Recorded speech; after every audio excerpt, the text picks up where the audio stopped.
Oi, gente, meu nome é Beatriz, eu estou cursando o primeiro período de Psicologia da Universidade Positivo e hoje eu vou falar um pouco sobre a depressão e o desemprego. A depressão ela não tem uma causa única, ela surge de diversos fatores, tanto do ambiente quanto psicológicos, genéticos e biológicos. A gravidade e o tempo de duração dependem muito de cada pessoa. Nos casos mais leves, o indivíduo afetado ele tem dificuldade de desenvolver atividades simples ou interações sociais sem grandes comprometimentos. Já nos casos mais graves, o indivíduo não consegue desempenhar nenhuma função social, o que pode levar ao suicídio. De acordo com a Organização Pan-Americana de Saúde, a depressão é a principal causa de incapacidade em todo o mundo, o que contribui de forma importante para a carga global de doenças, sendo as mulheres as mais afetadas que os homens. As pesquisas apontam que pessoas desempregadas têm o dobro de chance de desenvolver um quadro de depressão do que pessoas empregadas. Além do sustento, o trabalho também é fonte de bem-estar e realização. A falta de emprego pode gerar problemas com a autoestima, ansiedade, estresse e depressão.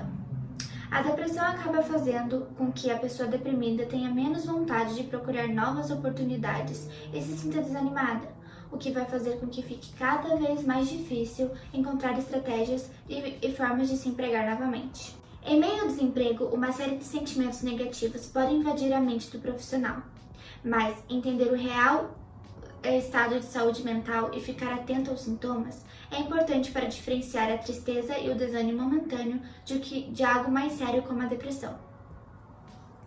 Ela diferencia-se da tristeza por conta de sua permanência. Além disso, as motivações da depressão tendem a ser mais difíceis de serem enxergadas do que em relação à tristeza. Diante do quadro depressivo, a pessoa desempregada pode ter como consequência uma paralisação perante a vida profissional. Podemos pensar que o que nos move ao emprego é também a noção de que temos algo para oferecer, de produtivo funcional.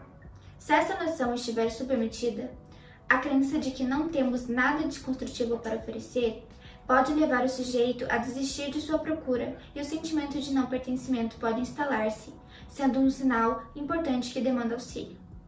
Principalmente no ano passado e neste ano, por conta da pandemia, a taxa de desemprego aumentou muito, fazendo com que as pessoas tenham esses sintomas citados anteriormente. Então, se você está tendo problemas com a depressão, é importante que você procure um profissional. Obrigada! Olá galera, meu nome é Lucas Mendes Sancari, eu sou aluno do primeiro período de Psicologia da Universidade Positivo e nesse momento do vídeo irei mostrar para vocês algumas coisas que nós podemos estar fazendo para podermos lidar melhor com a depressão.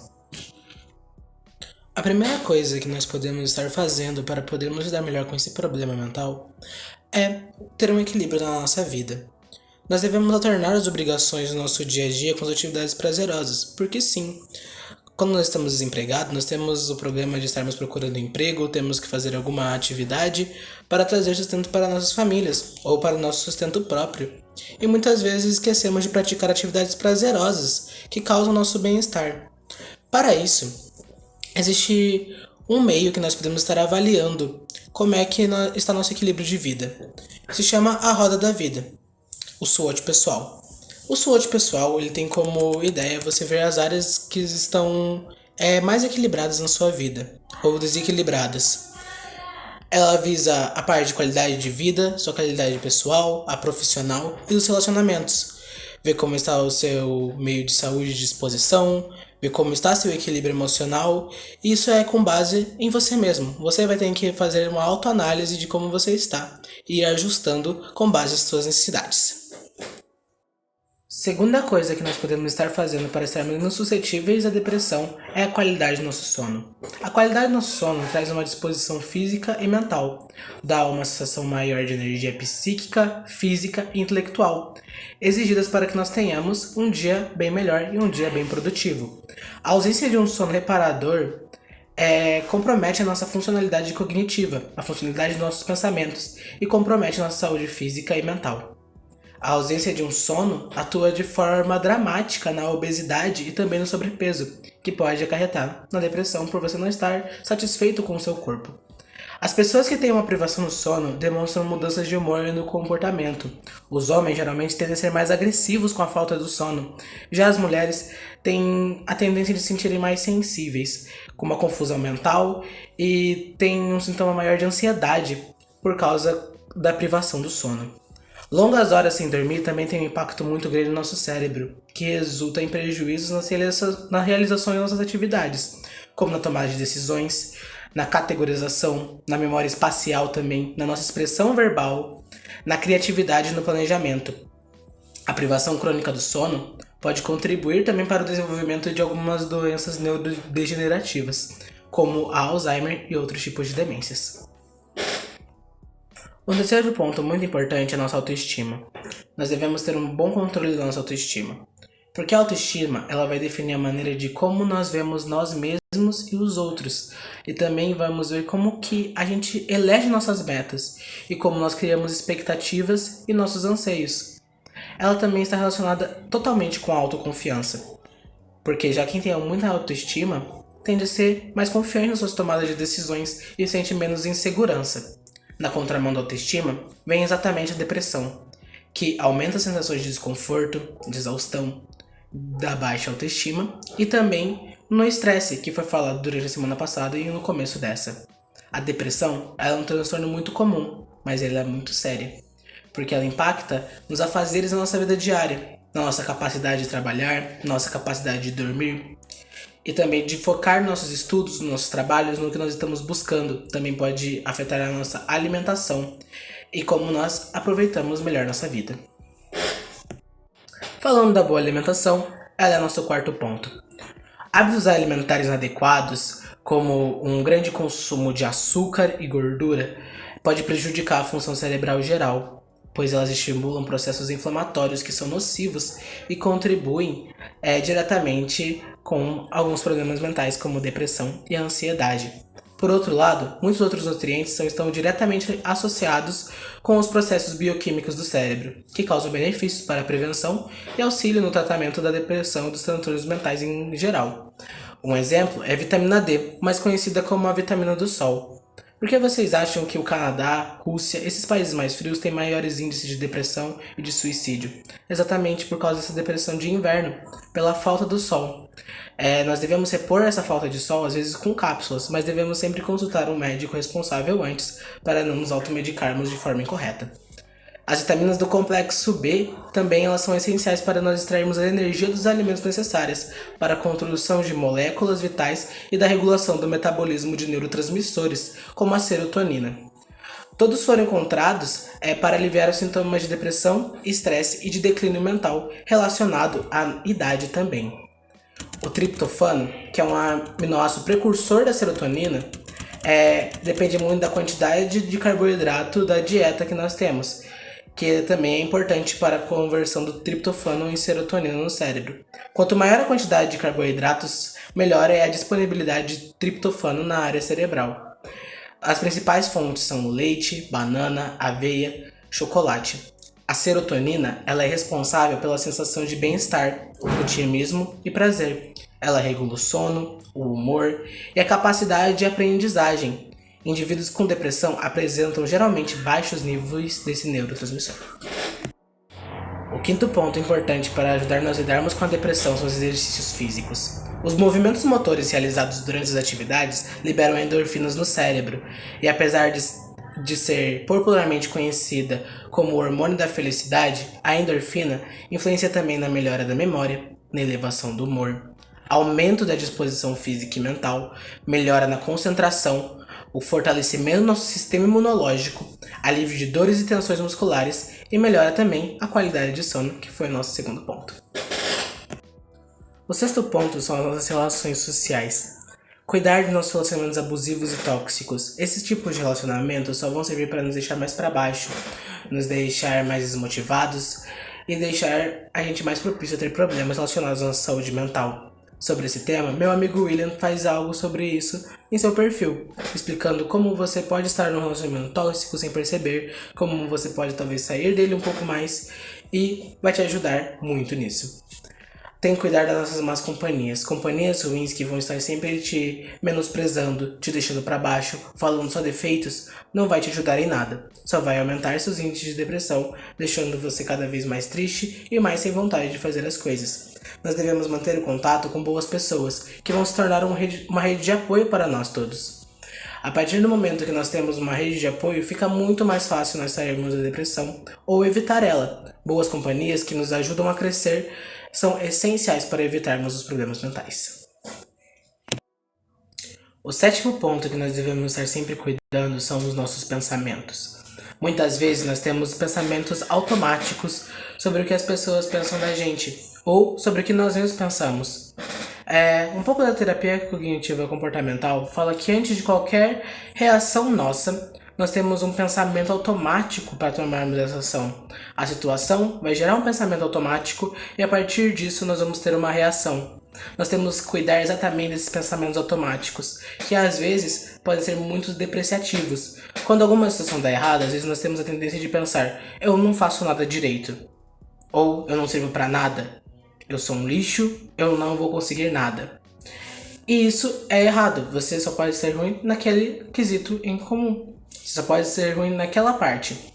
Mas, no todo, você tem diferentes habilidades. Mas os pensamentos automáticos vão distorcer isso. E você vai ter uma dificuldade de reconhecer suas qualidades. Nós temos que trocar esses pensamentos automáticos por pensamentos racionais. Trocar por pensamentos que vão ajudar a gente em uma evolução. Às vezes, um pensamento automático vai pensar que você não é nada. Você vai pensar que você não faz nada direito. Mas com o pensamento racional você vai entender e distinguir as suas qualidades e seus pontos fracos, ajudando melhor a sua capacidade de entender as situações e evitando problemas mentais. O oitavo ponto talvez seja uma palavra que esteja bem na moda dos dias atuais de pandemia. Se chama resiliência. A palavra resiliência vem do grego resílio, que vem da física, que é para definir a capacidade que um objeto físico tem a capacidade de voltar ao seu estado normal depois de haver sofrido uma grande pressão sobre si. Na psicologia, descreve a capacidade que um indivíduo ou grupo de indivíduos tem, mesmo num ambiente desfavorável, de se construir ou se reconstruir positivamente frente às adversidades. Uma pessoa que tem bastante resiliência consegue, apesar de todas as adversidades que vier pela vida dela, consegue se adaptar a esse meio. Já uma pessoa que tem depressão, ela tem mais dificuldade para isso. Os diferentes conhecimentos vão ajudar muito nesse quesito. Quando você consegue ter diferentes conhecimentos, você consegue se adaptar melhor. Você pode usar outros tipos de conhecimento para se adaptar. Na questão do desemprego, é a mesma coisa. Quando nós estamos empregados, talvez nós temos que nos trabalhar com outro meio. Trabalhar de outra forma do que nós somos formados, e os diferentes conhecimentos nos ajudam nisso. A capacidade que nós temos de nos adaptar ao meio é essencial. Para definir um pouco sobre a resiliência, existe um teste chamado Cedar-Risk. O Cedar-Risk ele vai definir o nível de resiliência com base em algumas perguntas, em base nas suas últimas semanas, nos seus últimos meses, que eu estarei postando esse vídeo, talvez no nosso perfil do Instagram, ao longo dessa semana ou na próxima. O nono ponto é algo essencial, que é a química do nosso cérebro.